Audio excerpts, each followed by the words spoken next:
Why do you think the World Council of Churches don't want the Hagia Sophia to be turned back into a mosque? It's been a museum for a few years. Good evening to you and your viewers. The mosque in question was a church originally. I think it was built around 1,000 years ago. When the Ottomans, 1,500 years ago. 1,500 Yeah. To be exact, yes. Orthodox Christian cathedral. Yes, it was. And we had the Ottoman conquest around, let's say, 500 years ago also, and in which they converted that Christian church into, or Orthodox church, as you mentioned, into a mosque. And around the World War time, it stopped being a mosque, and they kind of converted it into a museum. I think for it to be a mosque, it would be a good idea. None of the Christians that are around now know its significance. Someone who has been to Turkey, I can say that none of the Christians around now know its significance. Why is there a letter being sent from the World Council of Churches, which claims to represent 500 million Christians, and it says, "This will bring us grief and dismay. By deciding to convert the Hagia Sophia back to a mosque, you have reversed that positive sign of Turkey's openness and changed it to a sign of exclusion and division." It's not a place of exclusion and division. When I was there in the museum, I met Muslims, I met Christians, I met people from, yes, in the museum. And even so, if you go to any mosque in Turkey, you will, especially in Istanbul, you will see that there are people of all faiths and no faiths that are visiting. So what the Council of Christians there is suggesting, that it's going to be something which is going to offend people, it's 1,500 years ago, as you mentioned. So when that place had its significance in the world, it wouldn't have made much of a difference to people living in, let's say, where the letter came from America. Those American Christians, they don't visit Turkey, and they certainly didn't visit Turkey. What makes you think the Council of Churches is American? It's representing 500 million Christians worldwide. The imperialist says, as a Muslim, it shouldn't have happened. What Erdogan did is forbidden.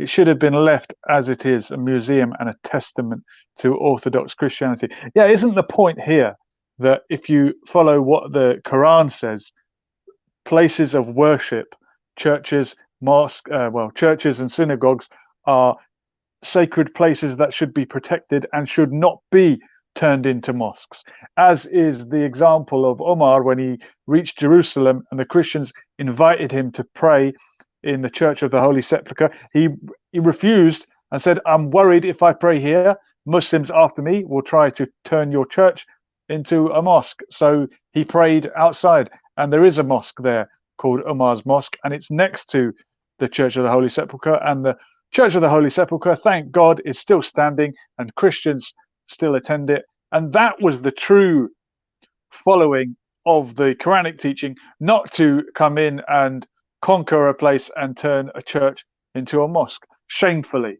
So as much as that was 500 years ago, it might have been a progression to allow it to be a museum of both faiths, and you can see the Kufic script and the Quran passages written on the wall next to the frescoes and the paintings of Jesus and the other Christian relics inside the holy building.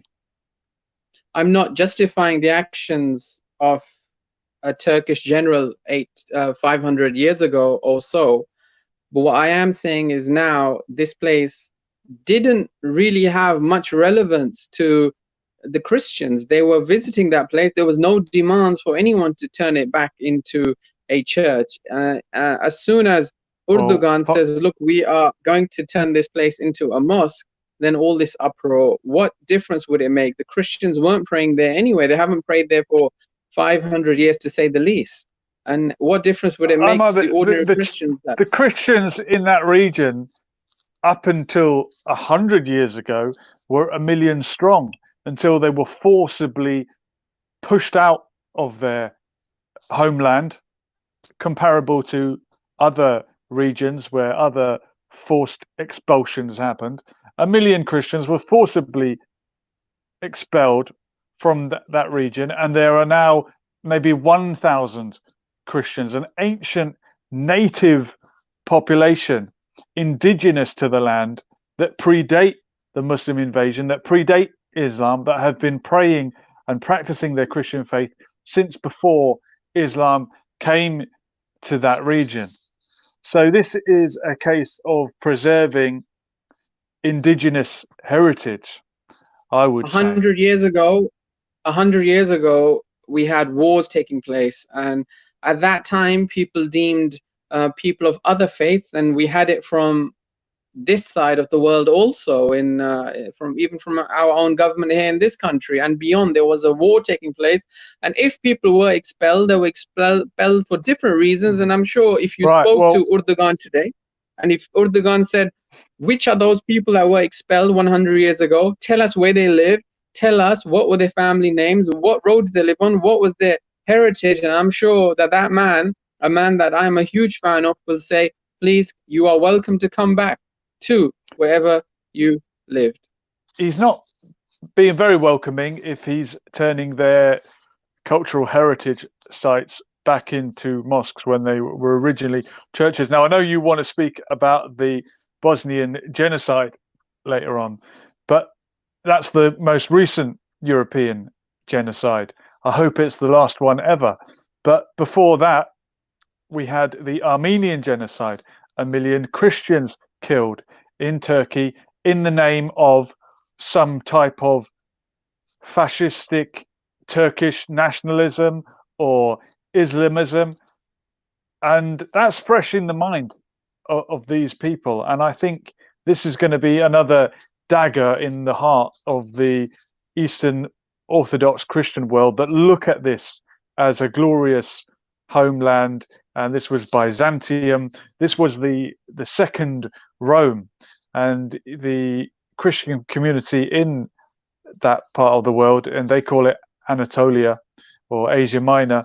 They are known as Rumlar, as Romans. They are a remnant of this ancient Christian culture that was native to the land. And I believe that it was the ill treatment of the Orthodox Christians in that region by the Ottoman Empire that used to forcibly kidnap teenage Christian boys, forcibly convert them to Islam, again, completely against what the Quran says, but in the name of their warped version of their religion and the name of empire. And the majority of empires in the world have been evil and expansionist.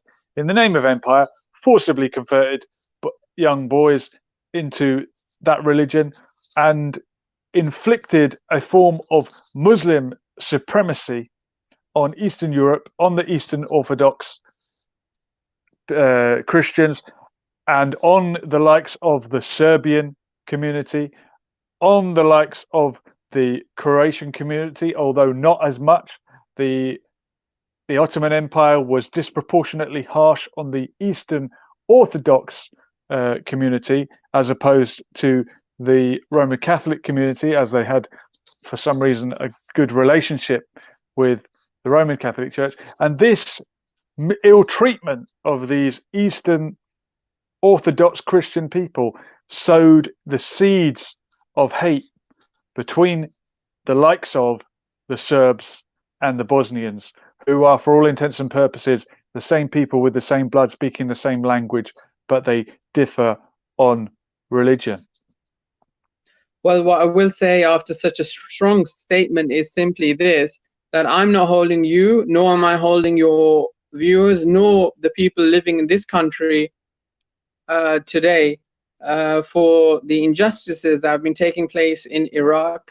Johns Hopkins University have stated that 1 million at least innocent human beings are lying dead because of what happened by the hands of the government. I'm not saying anything to anyone. I think it's unfair on you to blame Erdogan and the modern day Turks and even the modern day government of what took place 100 years ago or so. Well, because he wants to go back to the days of the Ottoman Empire. He is being not only a Muslim supremacist, but a Turkish supremacist. If you've seen the way that Kurdish people are treated in Turkey or in Kurdistan, the Kurdish region of Turkey, these people were not even allowed to have their own identity. They were referred to as mountain Turks. So I'm very wary of dictators like Erdogan for that reason. The reason that some of the Kurds are referred to, as you mentioned, as such, is because there is a racist and there is somewhat of, and it's not all, it's a tiny amount. I do agree. It's hopefully not such a big amount. It's not most, certainly not. It's not most, but there is a terrorist element in the Kurds, which everyone conveniently forgets to mention. And when Erdogan mentions anything that seems disparaging, he is only referring to those people who have this idea of trying to topple Turkey and take over the land. They're not, and some are, of course, very good people, and they want a separate land and a separate country, which is something that we need to discuss on a different level. But there's a I beg your pardon, a Kurdish terrorist element. I think you call them PKK and beyond, that all governments almost understand that there is a major Turkish, a Kurdish terrorist organization in there, and that's his reference. When he's referring to anything, when he has those harsh words towards the Turks, that's what he's mentioning. Now, you mentioned that Islam is not really a Muslim supremacist. There's people in Turkey that are walking around looking very European in their European clothing, and women hardly wearing anything, and alongside them you will see women with the burqa on and women with headscarves on, and there is peace. And he hasn't set any laws that are stating that all women have to wear a hijab or have to wear a burqa or anything as such. He's not said that men in Turkey have to grow a beard, have to do their prayers, and have to fast and Ramadan. So there's no laws of any nature whatsoever. If he was what you mentioned, then surely he would have by now, been in power for so long, would have said, and with such popularity, would have certainly put these laws and ratify them in his country. You sound like you're a big Erdogan fan, Omar. I am a huge fan, and he is a person that has gone, and not many leaders have gone straight to Burma when injustices were taking place in that land, and he went there. He spent a lot of money. He paid Bangladesh a lot of money, and he even went beyond to Pakistan, and he's allowed the Pakistani people into his country with no visas or anything as such, and vice versa. There's love in the hearts of Turks and love in the hearts of Pakistan, especially now that we have the Netflix drama Resurrection of Ertugrul.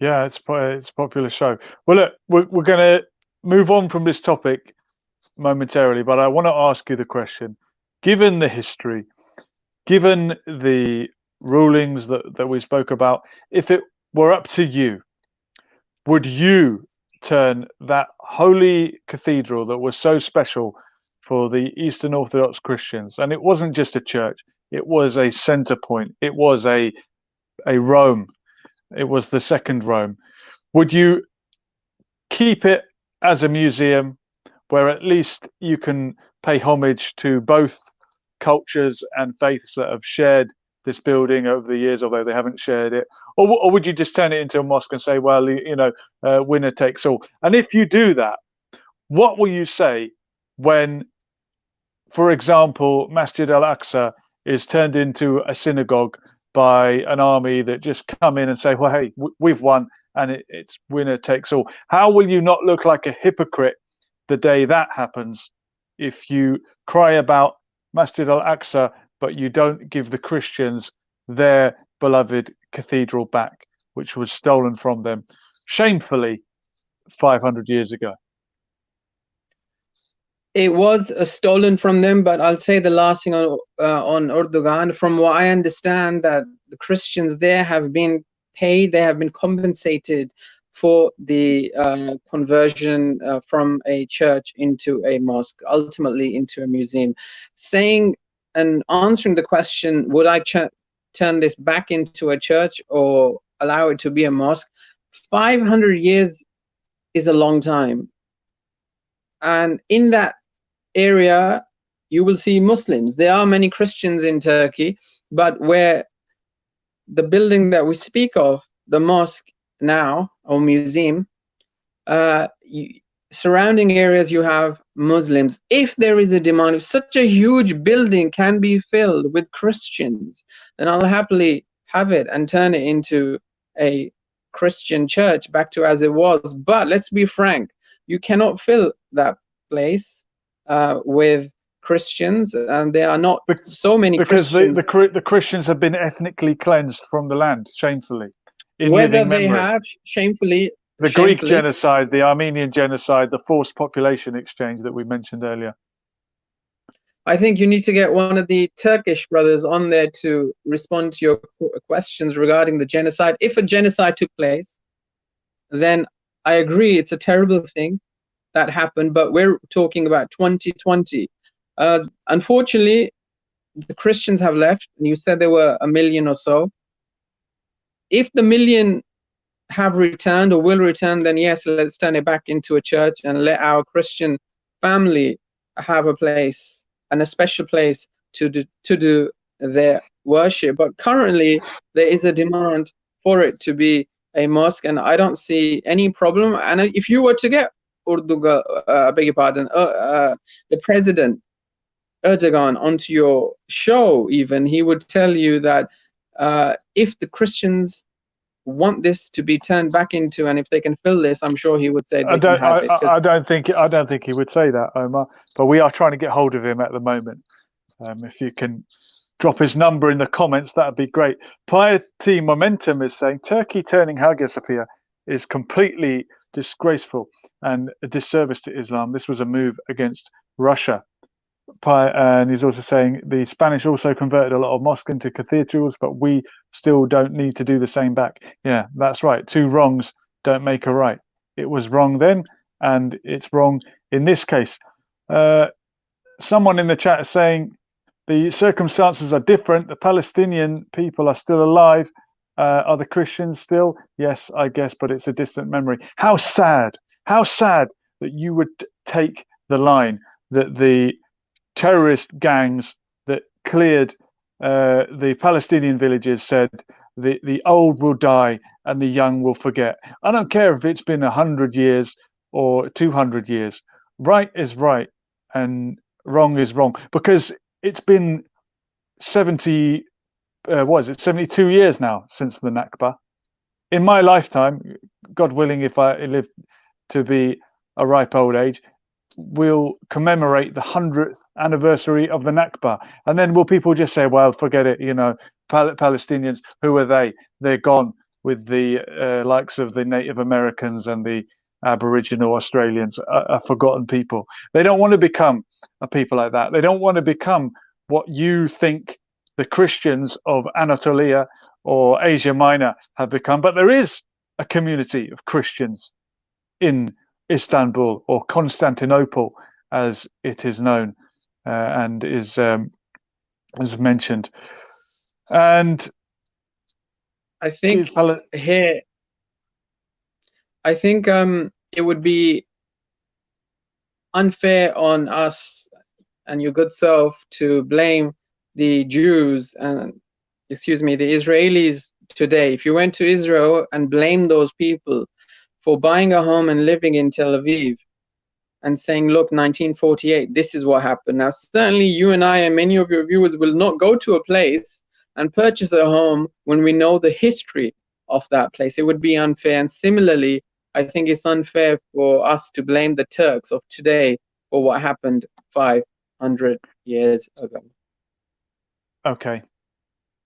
Well, there is a responsibility to put things right. But at that juncture, let's move on to our next topic. And you wanted to commemorate the Bosnian genocide. As I said, it's the most recent genocide in European history, and perhaps it's much more fresh in the mind for that reason.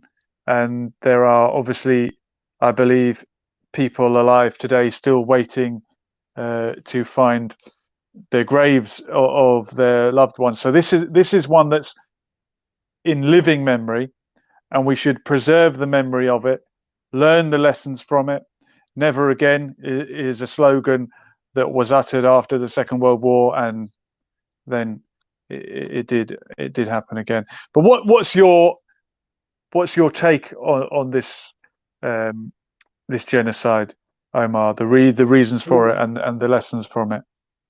Well, the reasons for it go back to 400 years ago. The people who lived there converted to Islam. They married into Turkish families. Some converted. Some were forcibly converted, no, by the great Ottoman Empire that insisted on turning the Hagia Sophia from a cathedral into a mosque. Didn't this sow some seeds of bad blood in the region? No, I think it's unfair to really make that comparison. I don't believe in the theory that people were forcibly converted into. Well, they were, Omar. They were. The Janissaries were teenage boys that were kidnapped and forcibly converted to Islam. That's how the military operated in that part of the world. Look, because 500 years ago, a lot of things went on 500 years ago. In the UK, we were selling black people as slaves. We're no better or worse. Terrible things happened everywhere. But I'm just pointing out what some of these terrible things can lead to years down the line, like sectarian violence. And when you have a country like Yugoslavia that was meant to be for all the Slavs, it's very hard to unite such a religiously divided, and we have a word for it now, Balkanized region. The Balkans split up into many different warring factions because over the years, over the empires, different factions were treated better than others, and that's what breeds animosity. Germany is about 50% Catholic, 50% Protestant, but they've never had a problem because they always all had enough to eat. But when someone is living superior to another, this is when you breed dissension, and the seeds of hate are sown. And I guess that's what happened in that region. But why especially in the mid-90s did it flare up? I wonder. Just one point on that before we get into Bosnia. I was in Spain, in Alhambra, in Granada, and they introduced me to Muslims, Spanish Muslims, and they explained that there was a system when the Muslims were forced into Christianity in the year, I guess, 1492 and beyond.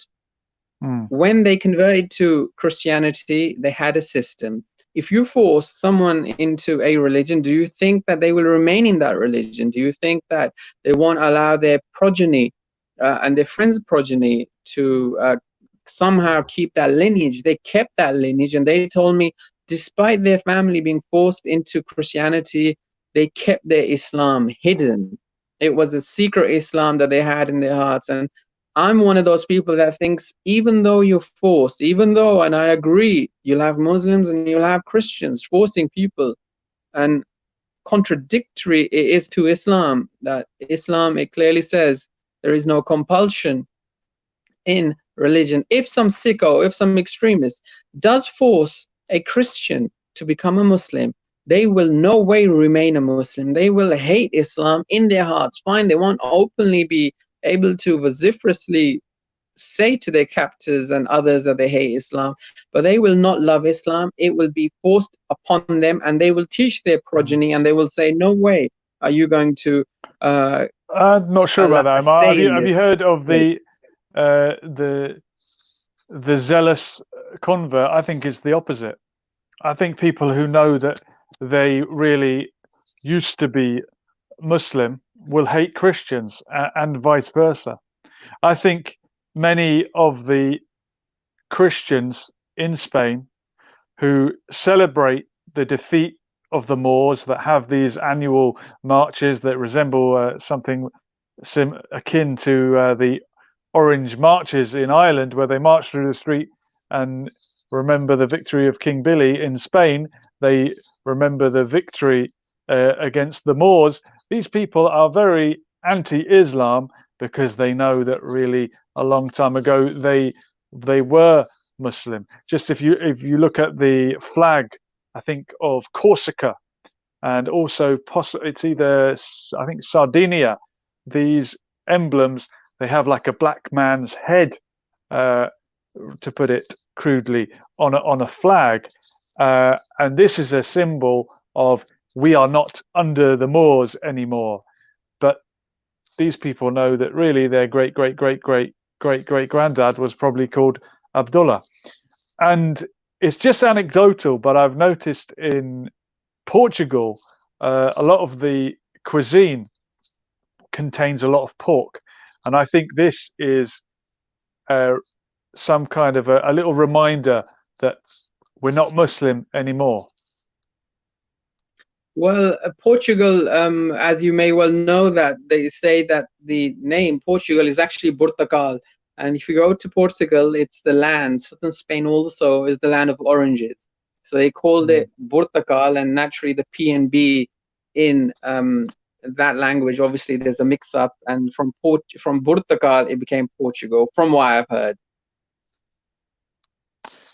Well, I've heard different, but Portugal is the name for orange in many languages, not just Arabic. But yeah, the Algarve is the western coast of Portugal. Fatima is the holiest city in Portugal. So we know there is a Muslim history in this Christian country. Similarly, in the Philippines, which is a very staunchly, devoutly Catholic country, the people there put themselves on crosses to prove how Catholic they are. These people, I believe, are compensating for the fact that in recent history they were Muslim and they are now Christian. Just as elements of the ethnic communities in the Balkans will be very perhaps strongly Muslim because they know in their recent history they were actually Christians. And a chap I met from the Balkans who was a Serbian said that if you ask a Bosnian what's the name of his granddad, he'll probably tell you Slobodan, as in these people were just Serbs but a few generations ago. And I think it is that zeal of the convert that has led to the animosity in that region.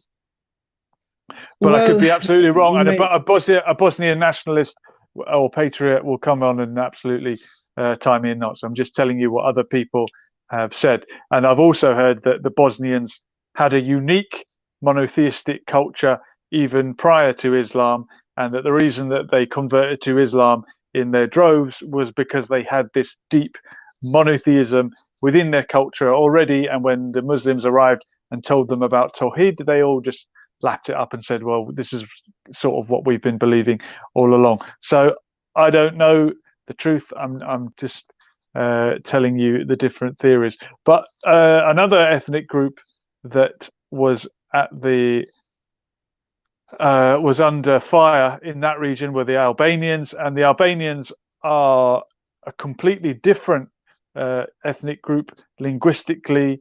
They are Muslim majority, although many of them are also Catholic by heritage. But this is another separatist group that emerged from the Balkans, and we shouldn't forget what happened to the Albanians along with what happened to the Bosnians.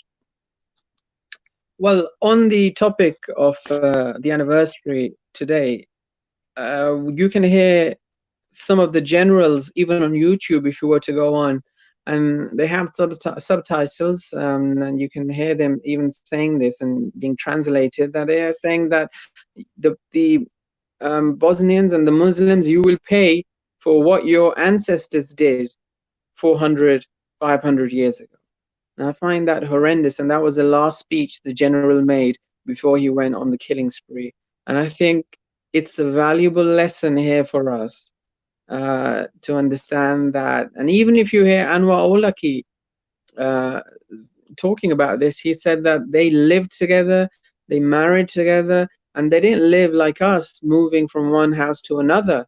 They had generations, centuries, maybe 400-500 years and beyond. People were living in the same house. They would just extend their house, and they would have all their ancestors and all their progeny living in that same one house for 5, 7, or even 1,000 years. But yet overnight, despite them marrying into Christian families and Jews and so on, overnight, just a few nationalistic songs were made popular, and before you know it, they were just killing all those people. And the death march from where the United Nations, we thought that they would have, and I think it was a Dutch United Nations army that was keeping a safe haven where they had that march.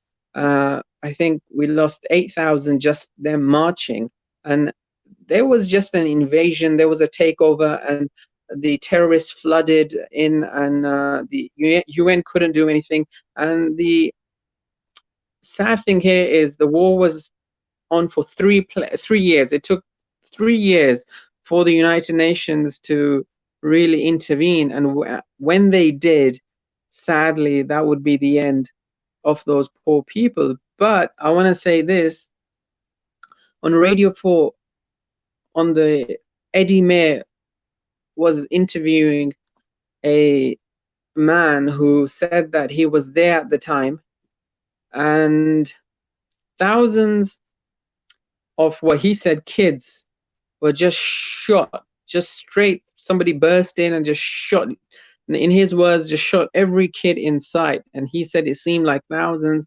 And he said, I escaped. One kid escaped and he started running. And then they were shooting behind him.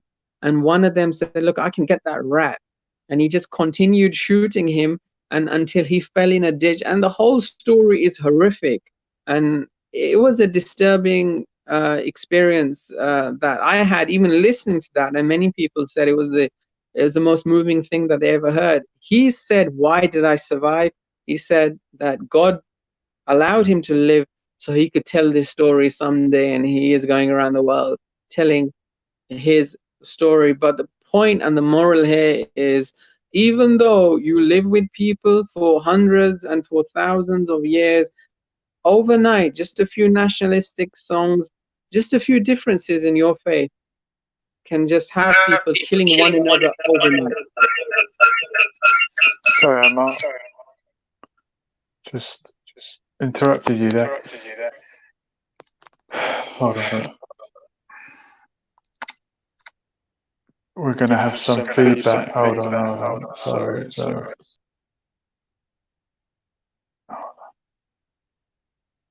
Are you still with me? I am. Oh, you hear me? Yeah, sorry. I don't know why that did that. Yeah, look, it's very emotive, this topic, and I think we have to touch upon what happened in Srebrenica, which, as you said, the UN, and was it a Dutch fleet of peacekeepers that stood by and watched it happen?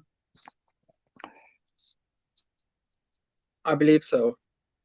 Yeah, I mean, you were almost bemoaning the fact that the UN had not intervened, or NATO rather, I believe it was NATO that intervened. Is the problem not that these entities end up intervening and making things worse? I mean, I don't know why Yugoslavia, a country for all the Slavs, collapsed not long after their great ally, the Soviet Union, collapsed, but I can only imagine it would be in the interests of the Western powers and of NATO to break up a huge, strong country loyal to Russia into many different countries, and there's a new one every night.